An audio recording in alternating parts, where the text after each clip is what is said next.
ආයුබෝවන් ඔයාලට. ඔන්න අදත් මම ඔයාලව හමුුනේ අවුරුදු කැවිලි මෙසේ වීඩියෝ මාලාවේ තව වීඩියෝ එකකින්. අද මම ඔයාලට කියලා දෙන්නේ ආස්මි හදන්න. හැබැයි ආස්මි හඳි නැතිව. ඉතින් ආස්මි හඳි නැතුව අතින්ම ආස්මි හදන විදිය තමයි අද මම ඔයාලට කියලා දෙන්නේ. ඉතින් විදේශ රටවල ඉන්න ඔයාලටත් ලේසියෙන්ම මේ අලුත් අවුරුද්දට ආස්මි හදාගන්න පුළුවන්. මේවා හදන්න ඕන වෙන දේවල් ඩිස්ක්‍රිප්ෂන් බොක්ස් එකේ පුරුදු විදිහටම මම දාලා තියෙනවා. ඔයාලා එතනින් බලන්න. මගේ වීඩියෝ වලට ඔයාලා කැමති නම් මගේ YouTube channel එකට subscribe වෙන්න. ඔයාලා දැනටමත් subscribe වුණේ නැත්නම් පහළ තියෙන රතු පාට subscribe button එක click කරලා ඒ ළඟම තියෙන පුංචි සීනුවත් click කරන්න. මගේ වීඩියෝ එකට like එකක් දාලා යාළුවොත් එක්ක share කරන්නත් අමතක කරන්න එපා. ආස්මි හදන්න මෙන්න මේ දේවල් ඕන වෙනවා. හාල් පිටි ග්‍රෑම් 300යි. ඔයාලා මේක හොඳට දෙතුන් සැරයක් හලලා සියුම්ම පිටි ටික ගන්න ඕන. ලුණු කුඩු තේ හැඳි කාලකුයි තව අටෙන් එකකුයි ගන්න. උකු පොල් කිරි කෝප් එකමාරක් විතර. බණ්ඩක ග්‍රෑම් 300යි.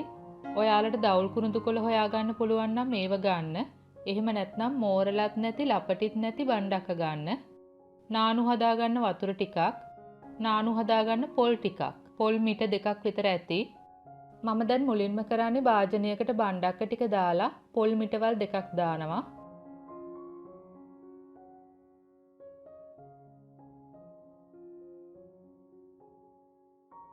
දැන් ඔයාලා වතුර එකතු කරන්න. ඔයාලා බණ්ඩක්ක ටික අතින් පොඩි කරන්න, බ්ලෙන්ඩ් කරන්න එපා. බ්ලෙන්ඩ් කළොත් ආස්මි වල පාට වෙනස් වෙනවා. ඒක නිසා මේ වගේ අතින්ම පොඩි කරලා නානු ටික හදාගන්න.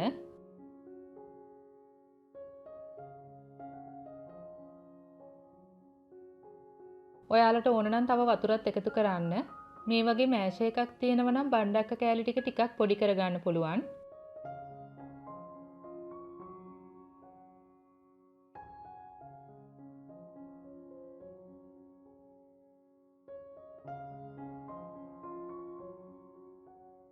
දැන් හොඳට නානු තියෙනවා පාට වෙනස් වෙලත් නැහැ. මම සියුම් රෙදි කෑල්ලක් අරගෙන නානු ටික මේ වගේ පෙරා ගන්නවා.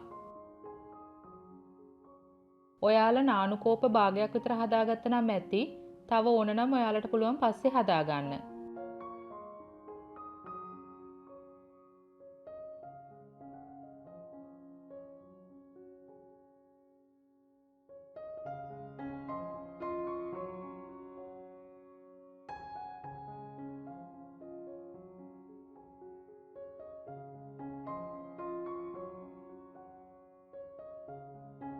බලන්නකො මේ නානු ටික සුදු පාටට තියෙනවා. අඳුරු පාටක් නැහැ. මේ හාල් පිටි ටිකට මම ලුණු ටික දාලා කවලම් කරනවා.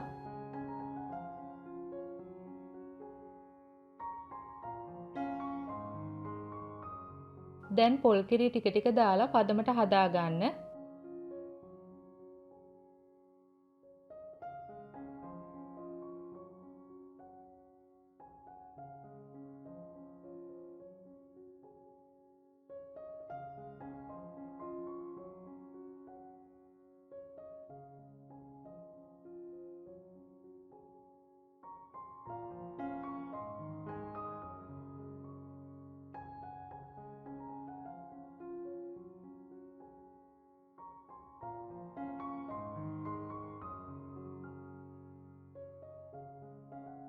බලන්න මේ පදම මෙන්න මේ වගේ තියෙන්න ඕන. පදම ආවට පස්සේ පොල් කිරි දාන එක නවත්තන්න. ඊට පස්සේ නානු දාන්න පටන් ගන්න. ඔයාලා මේ නානු වැඩි කරගන්න එපා. එහෙම වුණොත් ආස්මි ගොඩාක් තුනී වෙනවා, සියුම් වෙනවා.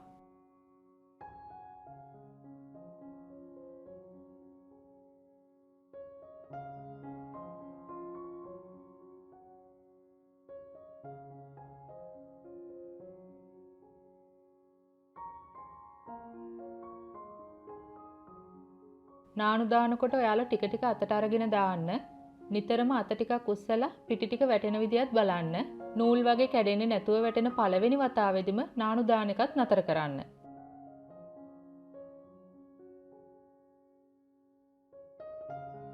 බලන්න මේ පදම කැඩෙන්නේ නැතුව වැටෙනවා.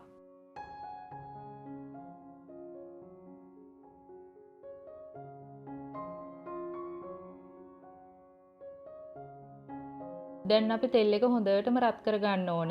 මේ වගේ තාච්චියෙන් 4න් 3ක් වගේ තෙල් දාගන්න ඔයාලා. මං ඔයාලට කලින් කිව්වනේ අපිට ආස්මි හැඳි ඕනේ නෑ කියලා. මම මේ ආස්මි හදන්නේ අතින්. මේ වගේ පිටි මිශ්‍රණය කවලම් කරලා තෙල් එකට මේ විදියට අතින් රවුමට කරකවන්න. 4-5 සැරයක් වගේ මේ වගේ කරන්න.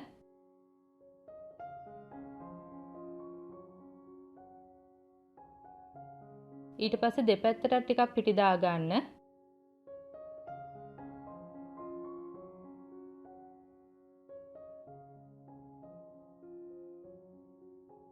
දැන් ඉක්මනට අත සෝදගෙන පිසදා ගන්න. ඊට පස්සේ ඔයාලට පුළුවන් හැන්දකුයි කූරකුයි අරගෙන ආස්මි එක මේ වගේ නවන්න. දැන් දෙපැත්ත දාලා බෙද ගන්න.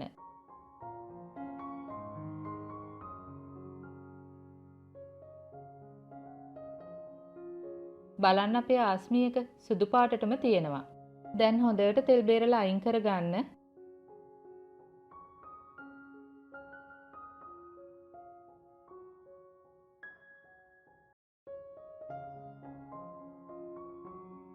අපි දැන් තව එකක් බලමු.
මේ තියෙන්නේ අපි බෙදගත්ත ආස්මි ටික. දැන් මේ ටික තෙල් බේරෙන දවස් 5ක් සතියක් වගේ තියන්න ඕන. මම මේ වගේ භාජනයකට තෙල් උරා ගන්න කොළ ටිකක් දාලා ආස්මි ටික තියනවා. හරියටම නම් ඔයාලා මේ ආස්මි ටික තියන්න ඕන මැටි මුට්ටියක.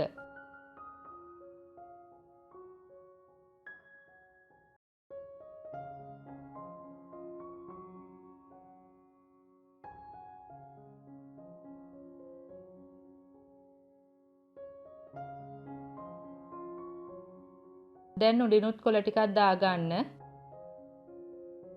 දැන් පියන වහලා දවස් 5ක් 7ක් වගේ තියන්න. වාතය ඇතුළට යන්න බැරි වෙන්න මම මෙතනට ටේප් එකක් අලවලා තියෙන්නේ. දැන් මේ දවස් 6කට පස්සේ මේ තියෙන්නේ අපේ ආස්මි ටික. අපේ තෙල් එක දැන් හොඳටම රත් වෙලා තියෙන්නේ. මම දැන් එක බැගින් තෙලට දාලා ඉක්මනටම අනිත් පැත්ත හරවලා ගන්නවා. ඔයාලා තත්පර කීපයක් ඇතුළත දෙපැත්තම දාලා ගන්න. පාට වෙනස් කරගන්න එපා.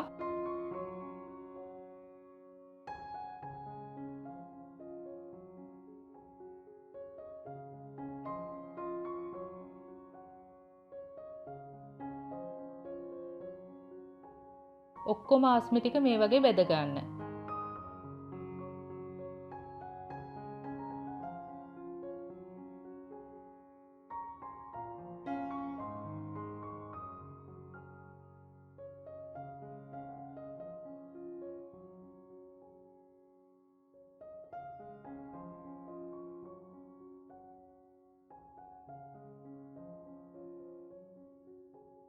දැන් මම සීනි පැණි එක හදා ගන්නයි යන්නේ. ඒකට ඕන වෙනවා සීනි කෝප්පයක්, ඒ කියන්නේ ග්‍රෑම් 200යි, වතුර කෝප්ප භාගයයි, ඒ කියන්නේ මිලිලීටර් 125යි, වැනිලා තේ හැඳි භාගයයි, රතු පාට ෆුඩ් කලරින්. දැන් මම පොඩි සාස් පානකට සීනි, වතුර, වැනිලා දානවා. මම දැන් සීනි ටික දිය වෙනතුරු හොඳට හැඳි ගන්නවා. සීනි එක උණු වෙනකොටම කලරින් එකතු කරන්න.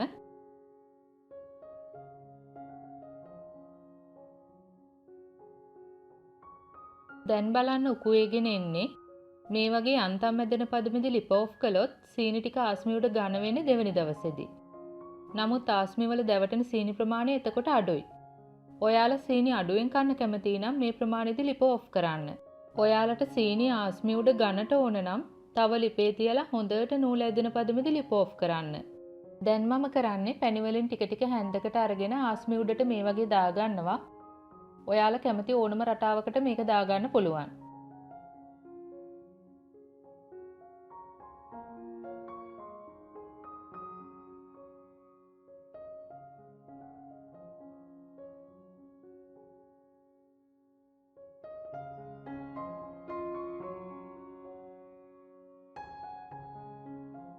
මේ තියෙන්නේ මම හදාගත්ත ආස්මි ටික. ලස්සනට තියෙනව නේද? දැන් ඉතින් මේ අවුරුද්දට ඔයාලට කඩෙන්න ආස්මි ගේන්න ඕන නැහැ. ගෙදරම හදාගන්න පුළුවන්නේ. ඔයාලා මේවා හදලා පවුලේ අය නෑදෑ හිතමිතුරන් එක්ක රස විඳින්න. ඔයාලගේ ගැටලු යෝජනා අදහස් තියෙනවා නම් පහලින් කමෙන්ට් එකක් දාන්න. අපි ආයෙත් මේ වගේම රසබර වීඩියෝ එකකින් හමු වෙමු. එතකන් ඔයාලට සුබ දවසක්. ස්තුතියි.